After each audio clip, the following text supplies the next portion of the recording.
I have the distinct honor of being a double nerd. I'm a video game nerd and a music nerd. I'm a thrill at parties. Mario parties. As a double nerd, when your path crosses with a whole building of other double nerds, you shed all societal responsibilities, like a promising future with normal people, in pursuit of nerd euphoria. This is what video game music concerts are like.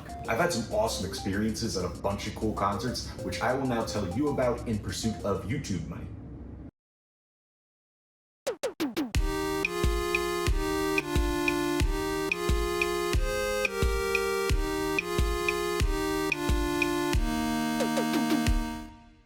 The first video game music concert I went to was Pokemon Symphonic Evolutions at Madison Square Garden. And I very specifically remember that I was at a friend's graduation party for like a college graduation party. And I left early to get to Madison Square Garden to go see the Pokemon concert. I show up, I'm like, I'm going to see the Pokemon concert. And whatever, it was my graduation year too. We were classmates, so it's kind of my party too. Though she just got married recently and she didn't invite me to that, so maybe I struck a nerve. But anyway, it was a really cool experience. Not cool in the traditional sense, like far from it, but like you had people dressed up as like Jesse and James. They were kind of like pretty close to me, like in the next row over. And we had some pretty good seats. I went with my brother, and it was a really cool setup. Like they had a screen that was showing like scenes from the video games, and they went in chronological order. So they started with Red, Blue, Yellow, then went Gold, Silver, Crystal, and so on and so forth, and played some bangers for every single one of those. And the encore was, they played the Pokemon theme song from the anime, you know, I wanna be the man, of course. And you got a whole building of man babies just singing along, and it was fantastic. It was just like, you know, what you dream of as a kid, and it just brought so much nostalgia and so many good memories. I wish that Nintendo or Pokemon or Game Freak, whoever the heck is in charge of this, I wish they did a better job at actually allowing people to hear this music, because if you didn't go to those concerts, they're not available at all. Like you can't, well, let me rephrase that. They are available maybe on YouTube, like full concerts, really cool, but you didn't hear that from me. But they haven't released that. They're not on streaming services. There's no CDs, there's no DVDs, there's no nothing. It's either you went to the concert or you're listening online, like to a fan recording, which is ridiculous. Like, you know what? Like, I don't know. These people just like sit on money, and it kind of makes me mad as someone with not that much money. Like, you can just, it's just money. It's printing money, and I don't know what you're doing. And I want to listen to this music again and relive that day, because it was a really nice evening of Pokemon music. But whatever. Also in 2015, I attended my first Distant Worlds Music from Final Fantasy concert. I guess 2015 was just the year I was like, I'm gonna go see the concert, the video game music concert. And this one was really cool. That was actually the first time I've been to Pittsburgh. I went to see it at Heinz Hall and kind of made a day out of it. I went to a store in Pittsburgh. It was called The Exchange, and it was a really cool like CD, DVD, video game store. And I went there and I bought the original Final Fantasy on the NES, and I was like, I'm gonna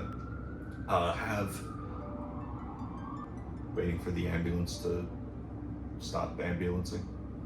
Well, not stop, I hope it gets to its destination, but anyway, I bought Final Fantasy on the NES, and I bought it to get it signed because I bought the like really expensive tickets where you got to meet Arnie Roth, who's the conductor and the producer for these concerts, as well as Hitoshi Sakimoto, who did the music for Final Fantasy XII, Final Fantasy Tactics, things like that. He was in attendance, so I got to meet both of them after the concert, but we'll get to that in a second. The concert was phenomenal. It was the Pittsburgh Symphony Orchestra. Heinz Hall was beautiful. That's the only time I've been there, and I hope to go back one day because it was really nice. They just played bangers. They played one from Lightning Returns, which I was really excited about because I'm a Lightning Returns apologist. And it was actually at this concert that he let it slip that they were redoing Final Fantasy XII, like the Zodiac Age. That wasn't out at that point, and nobody knew about it. And Arnie Roth kind of just like said it, and everyone was like, "Woo!" Like all the nerds, like, "What? 12?" And so that was a cool moment to like hear firsthand, like the info firsthand. And then a bunch of gaming websites like picked up the story, and they kept saying Final Fantasy composer because they don't know what the difference is between a composer and a conductor. Composer writes the music, conductor does the waving hands. Anyway, they were saying like, oh, he announced it, and then Arnie Roth took it back. He was like, oh, I misspoke, blah, blah, blah, blah. And then like 10 seconds later, it was like, yeah, Final Fantasy 12, the Zodiac Age, PS4, let's do it. And so, got the inside scoop there. The one thing they didn't play that I really did want them to play was Aerith's theme. That didn't happen, so that was kind of disappointing, because that hits hard for me. But they did do an encore of One Winged Angel, and you sang along with the choir. That was really cool. So I ended up buying Distant Worlds, it was like an art book of Final Fantasies 1 through 14, because that was what was out at the time. And I bought that because I was afraid to bring the NES cartridge in, because I have high anxiety, and I thought someone would oh, that thing's a bomb. I don't know what I was thinking. So I bought the art book to get that signed instead. And sign it they did, and it was cool. It was in a line, they were at a table, and you talked to them for 10 seconds, hey, great concert, that was cool, blah blah blah. And then they signed it, you take a nice little picture, and then you get out. A couple years later, I attended my next Distant Worlds Music for Final Fantasy concert, and this was at Carnegie Hall here in New York City. When I was pursuing my first master's degree at Penn State, I was getting a master's in composition and theory. It's up there, I don't know if it's in the camera, it's there. And I had to write a big composition for my final thing that I had to do, and also I had to write a big paper. And I decided to write the big paper on how the music of Distant Worlds, those arrangements, evoke nostalgia. Another ambulance. Hope people are alright. This is a rough couple minutes for these people, huh?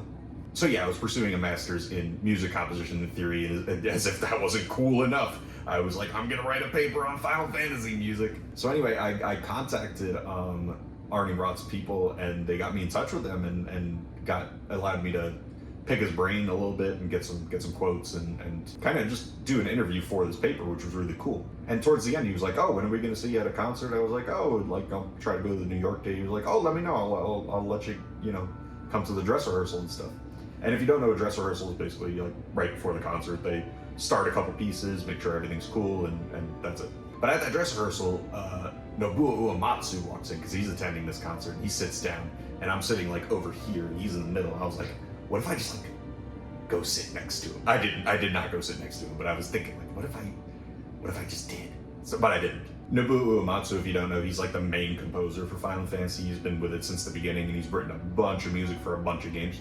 And he's a big reason why I decided to get into music myself. I remember hearing the main theme from Final Fantasy VII, and that would always just hit. And even before that, I played a lot of Final Fantasy VI, which is 3 here in America. We had it for the Super Nintendo when I was a kid, and I played the heck out of that. I kept, playing the beginning of the game and hearing and then walking through the snow. Stuff like that really stuck with me, and I wanted to pursue music composition because I wanted to evoke that similar feeling that I got when I was a kid. So I got this dude, he's my hero, he's sitting very close to me, and I'm like, okay, resist, I'm just gonna sit here. So they do the dress rehearsal, and I have to leave eventually because I gotta get to my actual seat, which is not nearly as nice as the one I was sitting at the dress rehearsal. I was way up there, but it was still a cool view. But anyway, I leave the hall, and this guy is standing right at the front of the line to actually get in. He's like, and where were you just now? I was like, who are you? We're not friends. I don't even, just because we're a bunch of nerds doesn't mean get off my back. I don't know why that stuck with me and made me so angry. It's probably just a normal human interaction, but it was who are you? Shut up. Anyway, so I attended the concert, and it was phenomenal. I thought, again, they weren't going to play Aerith's theme, which is, again, but they actually ended up doing it as an encore. So he came back. I think it was a second encore, if I remember correctly. I might be wrong about that, but I was really sure. I was like, okay, they're not going to play it. And then he comes back on stage, Arnie Roth, and he just starts conducting.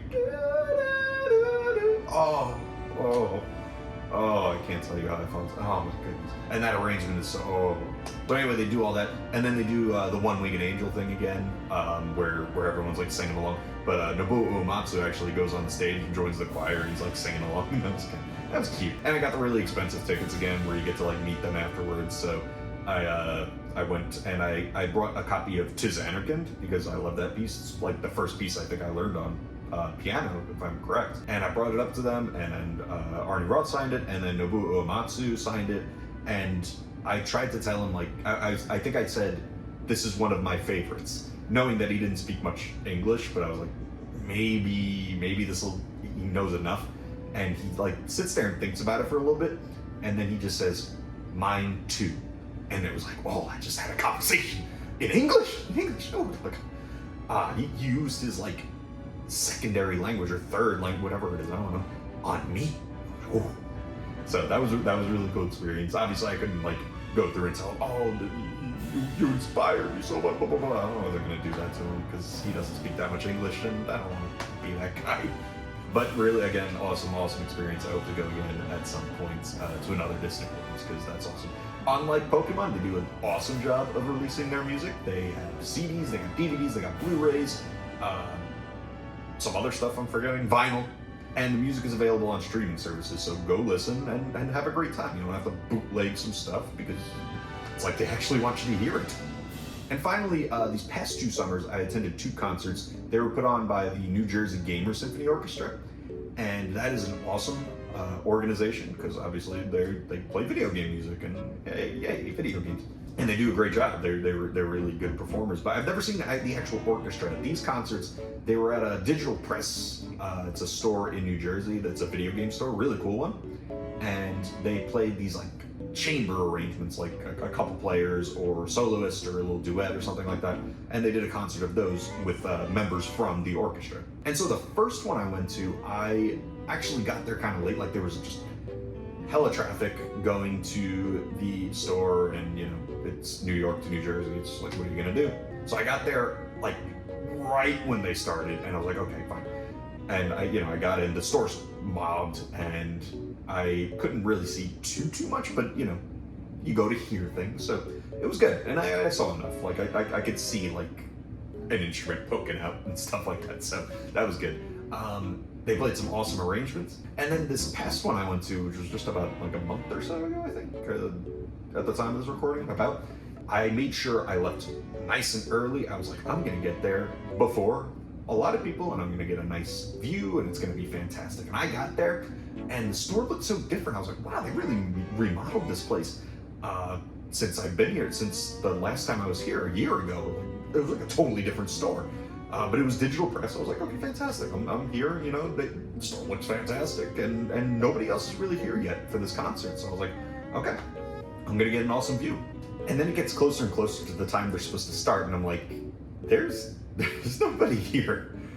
And I realized that apparently there are 2 Digital Press video game stores in New Jersey, which great for them. Like awesome that you can have that expansion. Fantastic. I'm at the wrong store. The other one's like 15 to 20 minute drive away. So I hop in the car right over there, and I get there right as they're starting again, and I can't see again. So I learned my lesson. I will go to the right place at the right time next time. But anyway, some of the things I really remember from it, they played an awesome jazzy version of Rosalina at the Observatory from Super Mario Galaxy. It was like super jazzy and like, ooh, just really good playing. I remember someone sang Hollow from Final Fantasy VII, someone playing guitar with them. That was really cool. And one of my homies, Chris, who I met on Discord, who was like the first online friend I ever like met in real life. She plays in the orchestra, and she was in like a flute choir of, they were doing the Me channel theme, and it sounded really, it was a really cool arrangement, really well played, and that was really fantastic. And Chris also played something from Deltarune, which I have not yet played because I don't know, sue me, but it sounded really nice. But big shout outs to Chris, big shout outs to the orchestra, big shout outs to Digital Press, both of them. Make sure you go to the right one. And I will leave a link to the orchestra's YouTube page. They have some recordings from not this past concert, but the concert before that I went to, and they sound fantastic. You should listen to them, and I think they're going to upload the new ones. Maybe they're there at the time that I'm putting this up, so go check it out. And last, this is not like a video game music concert, but it's kind of related. Before any of this, when I was like 4 something, 5, whatever the heck I was, my parents took me and some friends to, it was called Pokemon Live. It was Pokemon Live at Radio City Music Hall, I believe. and it was a Pokemon musical, but it was like based on the anime, so that's why I'm saying it's not like a video game thing, but it's the anime's from video. You get what I mean? And I don't remember like anything about it except I remember at the beginning Ash is like dancing around to the Pokemon theme and like his boxers, and he's like, he's in his boxers dancing around with the thing. That's fun. And then I remember like towards the end, Mewtwo comes for some spoilers. Sorry, Mewtwo comes for some reason and does something. I don't remember, and you didn't hear this from me, but apparently the entire thing is on YouTube. I just found it while I was like looking up stuff for this recording. So I'm gonna go watch that after this. I'm gonna have a great, fantastic day. And at that concert, I also got this like I still have it. I don't have it here in this apartment, but it's a lightsaber that they were selling that like it's just a Pokemon lightsaber, like it's got a Pokeball at the top, and it's like one of those lightsabers that like, you know, the toy lightsaber where you pop it out and you hit the flashlight and it turns on. I have one of those, and it's going for like 70 to 200 something bucks on eBay, so I'm not selling it, but you know, just know that I have stuff that's worth some money. And those are my video game music concert experiences. If you had video game music concert experiences, tell me about them in the comments, and I will see you next time.